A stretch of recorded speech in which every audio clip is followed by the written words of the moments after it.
Well, it's good to be in the adult class tonight. Tonight I get to talk on the fruit of the Spirit, but I'm calling it forming fruit. Forming fruit. I don't mean like you get out and you craft a strawberry. I guess if you could do that, that would be pretty cool. Probably make you an X-Men or something. But I don't think you can do that. I don't think that's allowed. But you can grow fruit. You can grow it. I don't know how. My wife could, probably. I can't grow anything. Probably because I never tried. I think that'll preach on its own. You got to try if you want to grow it. Come on, somebody. These altars are open. We'll get out of here so quick. That was it. That was the whole lesson. That was it. So that's what I'm talking about tonight, the fruit of the Spirit. That's a fun topic. It's a really fun and broad topic, and it can get deep really quick, but can also be a lot of fun. So that's what we'll try to accomplish today. But first, a little intro story. I love the little intro stories we get to go over. Anybody here like to golf? Nobody? I've played with you, brother. I know. If you ever go, I want to be on your team. If we're ever doing a scramble or something, I'm on your team. He did good on the men's outing to Top Golf. I did not. I have a bag of clubs, and I don't know what to do with it. I have no idea. But avid golfers, when they hear the name Scotty Scheffler, they know who that is. Even people who don't golf may know who Scotty Scheffler is. They may think of his 2 Masters championships or his 2024 Olympic gold medal or his 122 weeks in the coveted #1 rank on the PGA Tour. He's an excellent golfer. He's very good at it. But it might never come up that he also enjoys cooking. That's interesting. He likes to cook. Good. Cooks on the golf course and at home. All right, that's cool. But it was until the Christmas ravioli incident. It sounds dramatic, and it is. Scheffler, see, he had endeavored to make for Christmas for his family some ravioli, but they were at a rented house, and so he didn't have all the right tools. So he was rolling out the pasta, and he had a cup, a glass cup that he had found at the rent house, and he was just going to use that to roll the dough out. But when he did, the cup broke and cut his hand like a month before the Pebble Beach tournament, which is a big deal.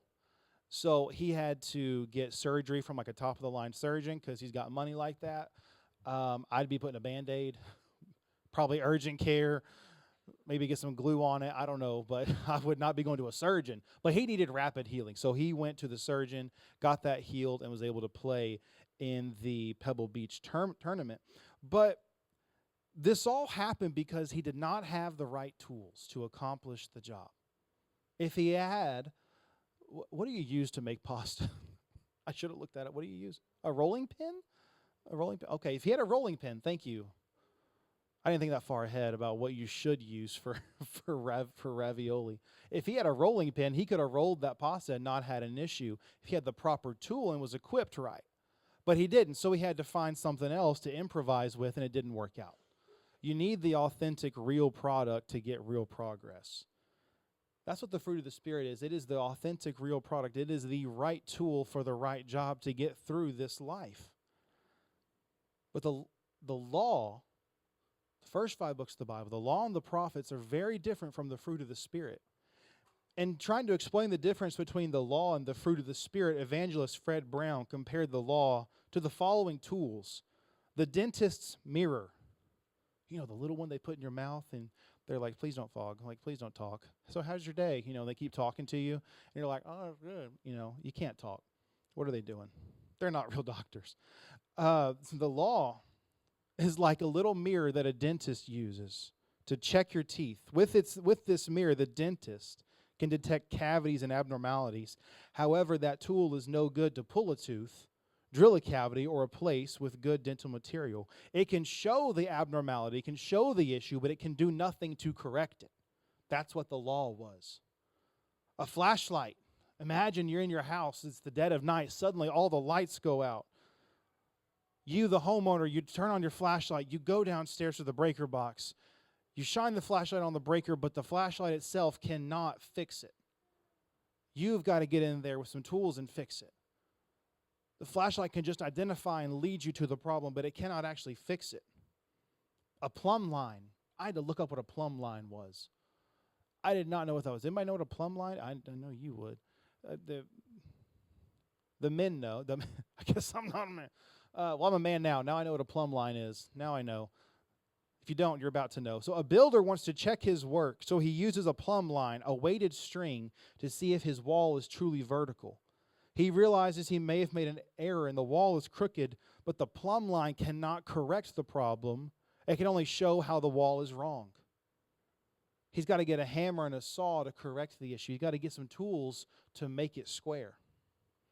The issue with the law is it only revealed the problem, but couldn't provide a permanent solution. However, Jesus Christ's fulfillment of the law and outpouring of his Holy Spirit upon humanity gave us not only the ability to identify the problem, but also a solution.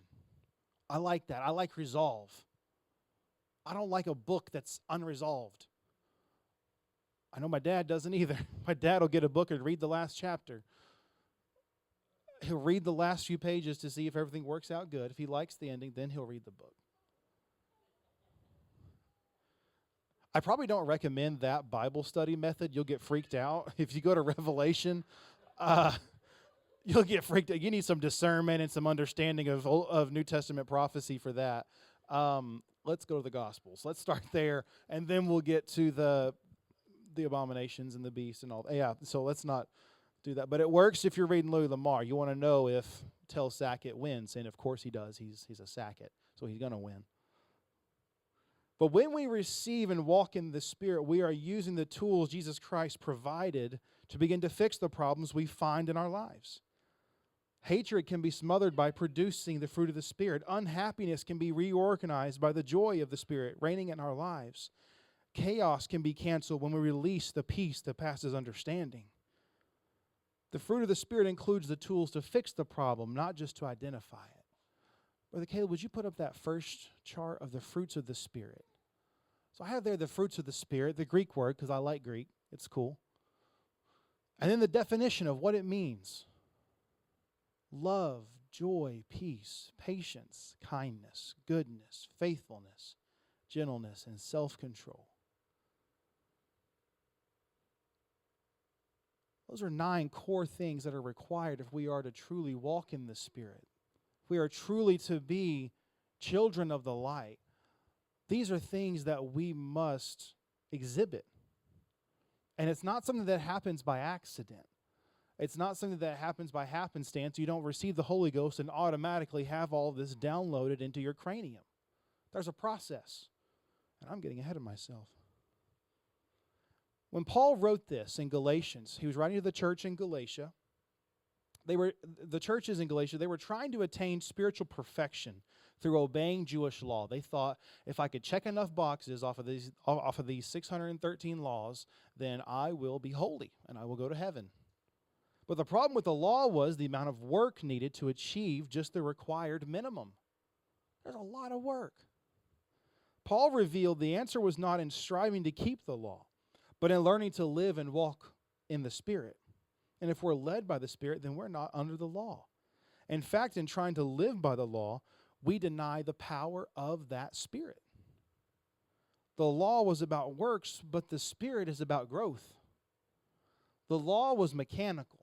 It was tedious. It was methodical checklist of matching actions to the commands and living in fear of being caught in disobedience. It was not about obeying out of love, but the fear of being caught. I know y'all probably had that when you were a kid or teenager. Your parents are like, are you sorry? Yes, I'm sorry. Are you sorry that you did it or sorry that you got caught? Can I be both? I should have said that. Can I be both? But it's similar. The law had only pointed out when a person was wrong, and it was similar to on new vehicle. Maybe your vehicle has it. My truck's not that new. It doesn't have lane assist, but some vehicles have lane assist, where if you start to drift on the highway, it'll actually nudge you back over, actually like bump your car over to get you back in the lane. And you have the choice of putting your hand on the wheel and overriding that lane assist and going out of that lane, or allowing it to correct you. We have the same thing with the Spirit. We can allow it to correct us. Allow the Word, allow the preaching, allow our time in prayer to correct us and show us how we need to get back on the right path, but we do have the option of overriding it. The Spirit can govern our direction if we let it, but if we continually fight the correction, the consequences become our responsibility. We need to be governed. I need to be governed. I need the Spirit to govern me. When we speak in tongues and someone receives the gift of the Holy Ghost, that's the initial sign the Spirit has taken hold. We see that all throughout the book of Acts. They received the gift of the Holy Ghost and spoke in tongues. It was a sign of full surrender. Because Paul says, the New Testament says, the tongue is a sharp sword. It's a fire. It's the rudder of a ship. It's the bit in a horse's mouth. It's so powerful. And the surrender of that is the sign that the Spirit has taken hold of you. But it is the fruit of the Spirit that will determine if you have taken hold of the Spirit. That is what will determine if you're actually walking with God. John 13:35 says, "By this all people will know that you are my disciples if you have love for one another." Now that reminds me, what was the first fruit of the Spirit? Galatians 2:22, "But the fruit of the Spirit is love." That's the very first one. And then there's love, there's joy, peace, patience, kindness, goodness, faithfulness, gentleness, and self-control. But love is listed first because every other fruit is expressed through love. If you don't have love, it's going to be a struggle for you to have peace and joy.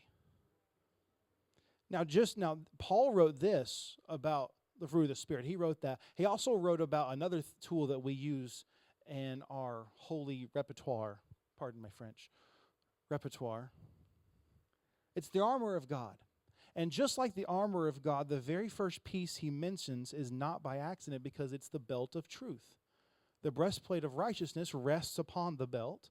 The sword of the Spirit is attached to the belt. The belt is the very first thing. Paul does not make mistakes when he writes.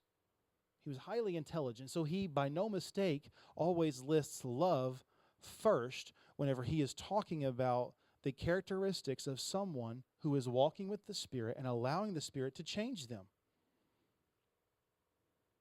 After the first evidence that the Spirit has been received, it's speaking in tongues. Speaking in tongues, it points to God's initiative, our response to the work God did on the cross. But the fruit, that's an ongoing transformation. It's what God's working on in us. Sunday, Pastor was laying some groundwork for this lesson. I was sitting back there smiling like, go, Pastor. Get it. In the Gospels of Matthew, Mark, and Luke, Jesus taught that if we are going to follow him, we must choose to take up our cross and die daily. To walk in the Spirit, we must continually crucify our flesh. And in the book of Romans, Paul declared that this crucifying act destroyed our flesh. Therefore, we should not serve sin or our sinful nature any longer. It always bothers me. It's a little bit of a backwards phrase when somebody's referring to like maybe a temptation. They're kind of in jest. They're like, "Oh, I'm sorry, the flesh is weak." We've heard that, said that. If that were true, that means the Spirit's strong. It really should be the flesh is strong. And it's the Spirit that's weak. If we're talking about it in that context. Because if my flesh is weak, I want my flesh weak. I want my flesh at its weakest. What's going to get stronger is what I feed. I want to feed my spirit through his word, through his teaching, through prayer. I want to feed that and not feed my flesh. I want my flesh to be weak. The Spirit will only grow in our lives when we crucify our sinful nature. The resurrection the Spirit provides then causes that seed to come to life and to grow and mature until it produces much fruit. We should be producing fruit, not the appearance of fruit. Jesus is going down a road one day during his ministry, and he's hungry, and he sees a tree in Matthew 11. It says, on the next day, when they had left Bethany, he became hungry. Seeing from a distance a fig tree in leaf, he went to see if perhaps he would find anything on it. And when he came to it, he found nothing but leaves, for it was not the season for figs. And he said to it, may no one ever eat fruit from you again. And his disciples were listening. Jesus was not upset that the tree did not have fruit, because it says in the Bible it was not the correct season for fruit. He was not upset that it didn't have fruit. He was upset that it was not the season for fruit, but the tree appeared to defy odds and have leaves that promised fruit, but it did not. Leaves promised what the tree could not produce. When we live filled with God's Spirit, we will find God has planted a powerful seed in our lives. Within that seed of the Spirit is much fruit that will grow if nurtured. Paul did not want to leave the Galatians with only the bitter taste of the works of the flesh, so he contrasted these with the sweet fruit of the Spirit, which is produced when we allow God to lead our lives. He used the singular word fruit rather than the plural fruits, because it is truly one Spirit that produces all of these things, and there is one seed that is the seed of truth that is planted, and that's what will lead to all these different things. The enemy often offers counterfeits to God's good gift. The counterfeit of fruit, the counterfeit fruit of love is lust. Love is selfless, but lust is selfish. Love is patient, but lust will not wait. People often make wrong decisions based on what will make them happy, which is temporary, versus what will bring them joy, which is lasting. No one needs to cultivate the counterfeit. It's simply there. It's a part of our sinful nature. We don't have to teach children how to lie to protect themselves. They learn it automatically. It's downloaded into nature. It's a part of who they are. But it doesn't have to be. It doesn't have to stay that way. That's where teaching from godly parents and grandparents and a godly church and Sunday school teacher comes into play and teaches, no, there's a higher standard. There's a better way. The goal in this process is not seeking specific fruit, but keeping our lives in covenant with Jesus. It's not the goal of seeking always self-control. The goal is seeking Jesus. And if we're seeking Him and seeking His Word, then we're going to have those other things follow, because it's a byproduct of relationship with Him. Some things are just automatic. You don't need to show an apple tree, an apple seed, a YouTube video of how an apple grows to instruct the seed on how to produce an apple. You simply have to plant it, water it, allow for adequate sunlight and temperature, and it will grow. You create the right environment, it's going to grow. You put it out in the sun, it's going to die with no water. It's interesting, there's two plants in front of the bank I work at. One gets shade half the day and sun half the day. One's always in the sun. Guess which one is flourishing? The one that gets shade and sun, that has a balanced environment. But the one that's always in the harsh heat, it doesn't grow. It doesn't grow. But when you have a balanced environment that you are responsible for creating, then you can grow. Daily crucifying the flesh, asking God to help us control our sinful desires, and walking consistently in the Spirit, allow the right seed to be planted, to be watered, and to begin to grow. Often that's the biggest part of our walk with God, is just, it's not the devil, it's ourselves. The biggest adversary I have is not the devil at this moment. Now, in the future, I don't know. He might decide to put his target on me. It's not a challenge. God protect me. I'm not asking for that Job life. I'm not asking for that. But right now, my biggest opponent is me. My own flesh, my own desires. That makes me feel kind of good, because that was also David's biggest problem. King David, his biggest opponent was not Goliath, it was himself, because he could kill Goliath, but he fell to Bathsheba. He could take a sling and a rock and bring down a man of war, but when it came to a private moment and a sensual desire, he fell. And then tried to cover it up with murder. And then murder was in his house forever. That was his biggest opponent. If our testimony is what God helped us overcome by His power and by His Spirit. If our testimony never moves beyond what God saved you from to what He's shaping you into, then spiritual growth may have stalled. If we can only describe the miracles God has done around us, but not the transformation He's doing within us, then we may have missed one of His greatest works. I have a testimony of a past dealing with anxiety, depression, suicidal thoughts. That was probably 15 years ago. My testimony now is dealing with how to not be self-centered, how to not be selfish, how to have self-control. That's my testimony now. Our testimony should be evolving as we have the fruit of the Spirit change our behaviors, change our thoughts, change our way of life. Salvation is what God did. Miracles are what God does. But formation is who God is making you. Discipleship will ask, what am I doing? Am I following Jesus? But formation asks, who am I becoming? Am I becoming like Jesus? Am I being formed to the image of Christ? Because when we're formed to His image, we will have the fruit. Jesus Christ Himself, the man walking on earth, exuded all 9 fruits of the Spirit.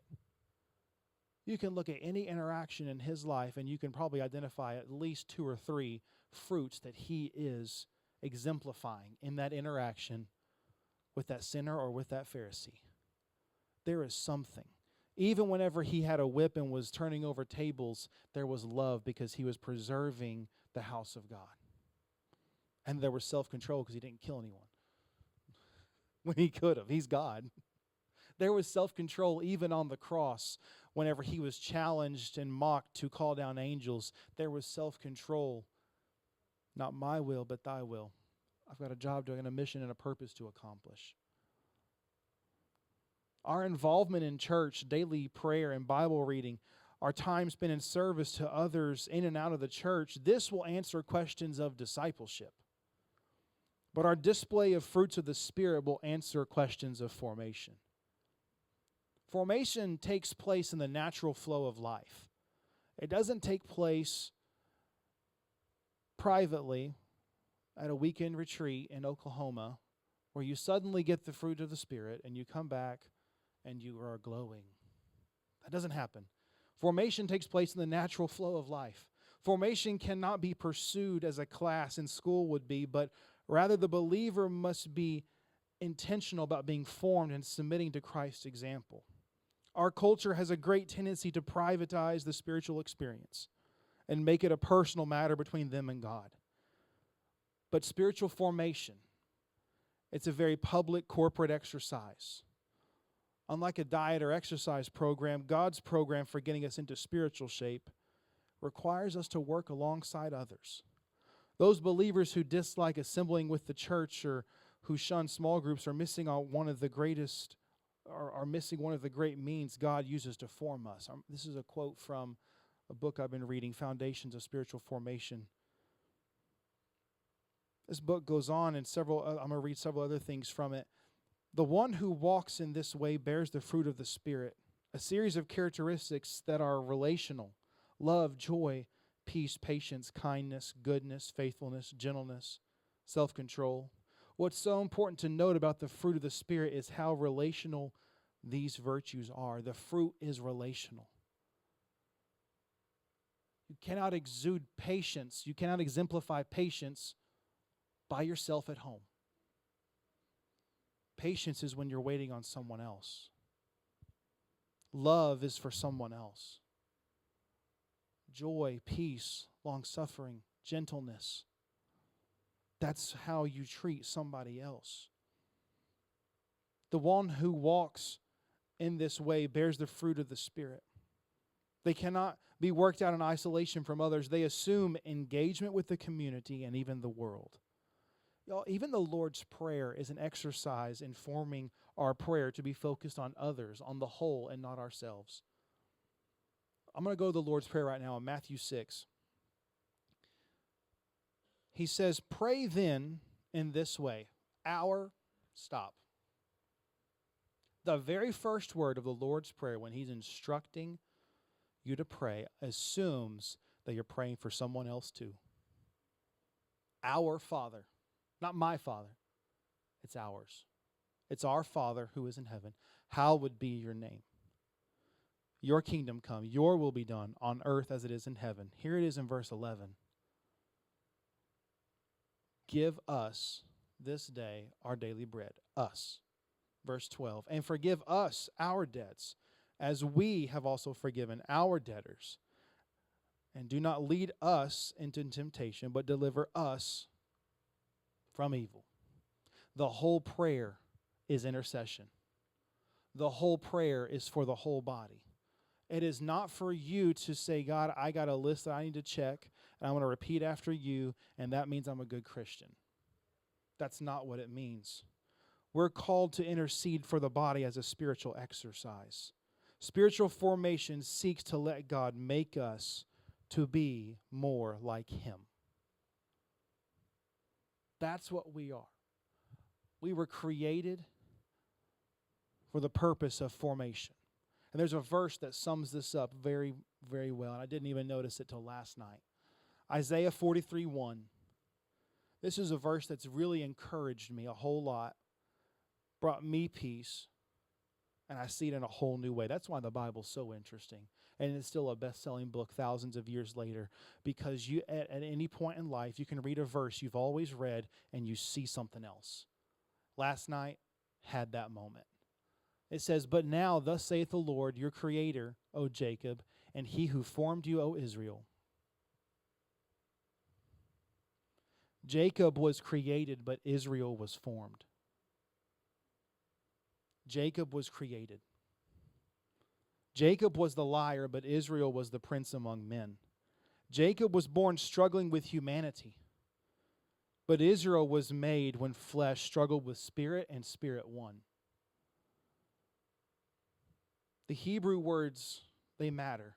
The word created, bara, often emphasizes God's initiating act, bringing something into existence. But formed, yatsar, is the word of a potter shaping clay. It implies process, pressure, and intentional development. Israel was formed, but Jacob was created. The fruit of the Spirit is something that is formed in us. It's formed in our interaction with our spouse, our family, our friends, our children, our co-workers, and yes, even other church members. The fruit of the Spirit is often revealed in times of stress. Fruit formation happens in moments when we are drawn to produce one of three things. One would be the fruit of the Spirit as an option. Two would be an opposite of the fruit or a counterfeit of the fruit. Brother Caleb, let's put that graph up. There are opposites and there are counterfeits. The opposites are exactly what it sounds like. It's a direct opposite. Love, you got hatred. Joy, you got bitterness. Patience, impatience. That one was easy. Faithfulness, betrayal. Self-control, impulsiveness. Those are opposites. But then there are also are counterfeits. Counterfeits can appear on the outside to be correct, but the motivation and what's underneath is wrong. It's like a fig tree that has leaves on the outside but no fruit inside. Our motivation matters. There's a difference between obedience and submission. Obedience is an action, but submission is an attitude. It's a difference. When I was teaching the youth years ago, I told them the difference between obedience and submission is how you stack the chairs. You can sling the chairs, throw them across the floor, not care if you scuff it up, not care who's in your way, and just be mad you're having to stack chairs. Or you can be happy to serve the Lord. It's an attitude. There's opposites and there's counterfeits, but then there's the real thing. And other people who have the real thing will know if you have the real thing. It's discernment. It's a gift of the Spirit. You can leave that up, Brother Caleb. Just leave it up. Forming fruit happens with others. This is true, and that's what I've been talking about. But that will never happen if we're not connected to God first. Spiritual formation is not a work we do alone or in isolation from God. We intentionally make space for God to do His work in us. We can't expect to deepen our inner life if we continue a busy pace of life. Henry Nouwen says, without solitude, it is virtually impossible to live a spiritual life. We do not take the spiritual life seriously if we do not set aside time to be with God and listen to Him. I think it was one of the Shemansky boys that I know and I'm friends with that said, if you can't tell me the time and place that you pray, then you don't have an altar. I don't like to think about that quote. It's a tough one. Jesus, on His limited time on earth, with His limited ministry of about 3.5 years, He still often took times to withdraw, rest, and pray. He still took time. And He had so much less time than a lot of us have. When we take time to withdraw and to be with God, we prepare our hearts and minds to be lane assisted by the Spirit and approach life with fruit rather than with counterfeits. There's a lot of moments in our life that we can look back on and see God's grace, see His provision, and see miracles, see healings. But God is far more interested in producing fruit in you and through you than simply producing moments in you.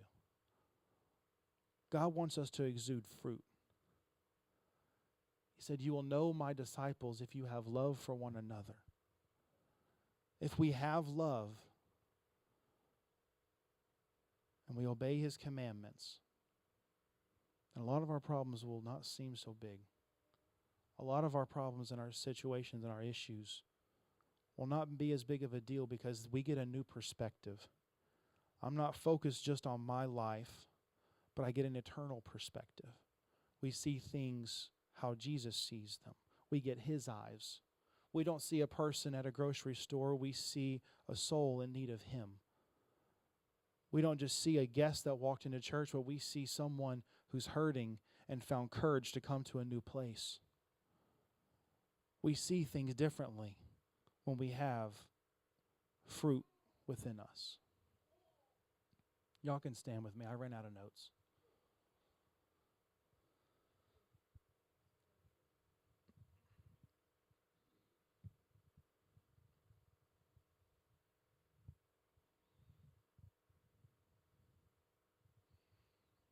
Lessons like this make me think back to times in my life with regret where I didn't probably exude the fruit of the Spirit. A little bit too much flesh that day in that moment. I snapped. I decided a sarcastic reply was better than an apology. That's not fruit of the Spirit. That's not kindness. It's not self-control. This is something that every believer at any point in their life, we're going to have something we can improve on. No matter how long or how short we've been walking with the Spirit and we've had the Holy Ghost, we've had the Spirit within us, there's going to be something that we can work on. Paul said we go on into perfection. We're not going to achieve perfection, but we have something to strive for. We have a standard before us. Right now, can we just close this out with prayer? Can you just lift your hands and talk to God right where you're at? God, I want your Spirit to be formed fully in me. God, I want less of me and more of you. The more I read your word, the more I realize where you need to increase. And when I realize where you need to increase, I'm aware of where I need to decrease. I want more of you and less of me. Because if I'm in charge of my life, I'm going to make a mess. It's going to be a mess, God. But if you're in charge, it's going to be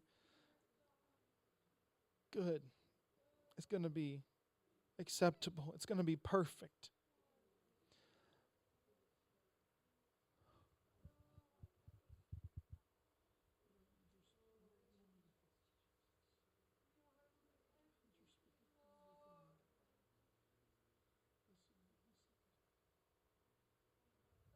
Can you just pray a prayer of submission to Him and commitment?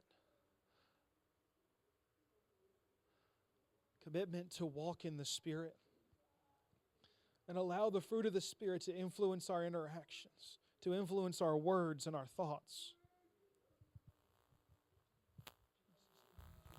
With love, with truth, with self-control and understanding.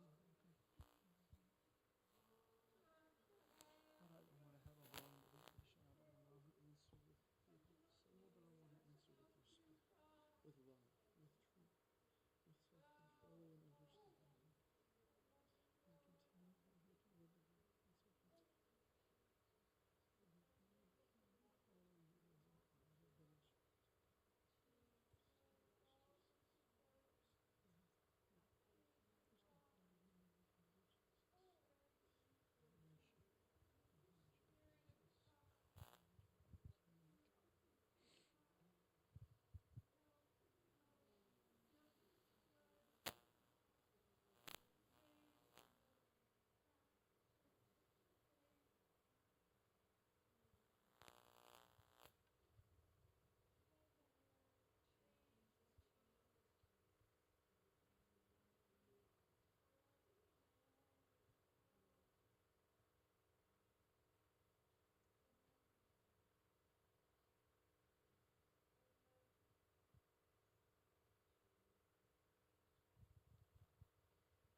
the story I read from Mark where Jesus cursed the fig tree. Verse 14 ends with saying, and his disciples were listening. He was setting a precedent. He wants us to be who we say we are. He wants us to be who we say we are, to be authentic. That doesn't mean putting on a show and being super spiritual and holier than thou. Just be real. Just be real with people. Be vulnerable. If you're talking to somebody about church, the church comes up, don't paint a picture of perfection. We're not perfect. It's all right to share your testimony. If it's appropriate and okay, share some of your past. Look, this is what God brought me out of. This is what He's doing in me now. This is what He can do for you. Don't ever forget what He did for you years ago and the things He brought you out of and the things He delivered you from. But also don't forget what He's doing in you right now, how He's forming you and reshaping you to be more like Him and formed to the image of Christ. We need fruit forming in our lives at all times, every day. And you know, we're not going to be perfect every day. There are, unfortunately, probably still moments and times where I will not exude all 9 fruits of the Spirit. That is because I am what's called human. And you are too. And because I know that, I'm going to give you the grace that I hope you give me. You're welcome. We're going to give each other grace and know that we're all human. We all got something we got going on. And as long as we're headed the same direction and loving the same God, I think we'll be all right. I think we'll be okay. Adult class, thank you so much for your time and attention this evening. It's always a pleasure getting to unfold the Word and bring it to y'all. I believe Pastor is still teaching the New Life class, so if you go out there, kind of keep the voices and noise to a minimum. But y'all are dismissed. Thank y'all so much for being here in the house of God tonight. Looking forward to Sunday, the back to school service with Brother Williams.